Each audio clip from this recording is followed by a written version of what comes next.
Yesterday, we discussed the killings of 3 Kaduna private university students.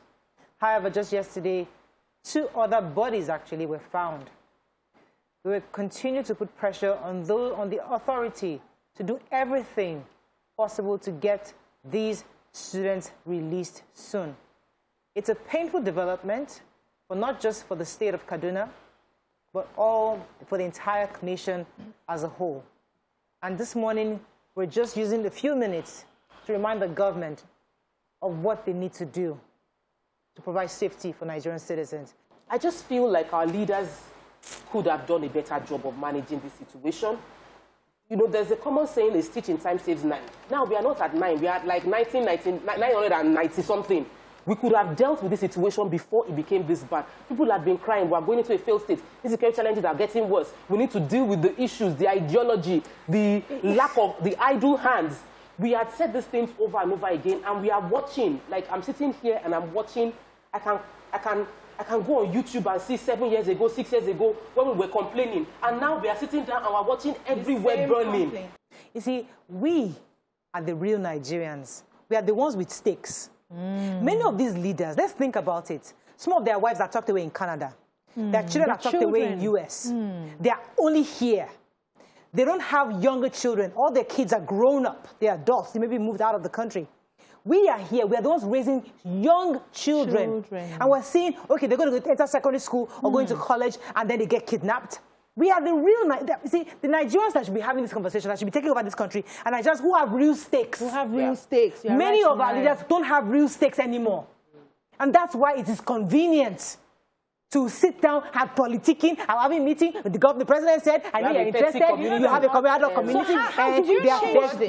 You're just meeting. How do we We are just committee over committees, and you're having meetings, and you're telling us the president is passionate, he's very interested, he likes the people. Empathy. You are talking.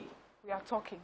When we are the stakeholders in this country, with small children growing up in this insecurity, see what happened in Lasu. Where I'm hoping, and I'm thinking that that's even the better of the 2 evils, is that they are overwhelmed and do not know what they need to do. Then they should come out and Because tell if us. it is about people being selfish, knowing exactly where their interests are, and so they do not care, then really there's no need for them to be there. And then Nigerians will have to, respond a certain way. But I believe that it is that our leaders are truly unable to handle what it is that we're going through. And because of that, the only thing, cap in hand, go to the international organizations, wherever, let them come and train our people. Nigerian military used to go to countries like Liberia and everything. We used to fight wars for them, and we would win the war and we would do well. Now it has come to the point where Nigeria needs help. I just feel that we have leaders that are overwhelmed. If I were President Buhari, if I were him today, what would I do? I would do a video talking to Shekau. She's in Shekau or Shekarao. And I said, listen, I want to meet with you. You've killed. I want to have a meeting. What exactly do you want? What are your demands? Let's have a conversation.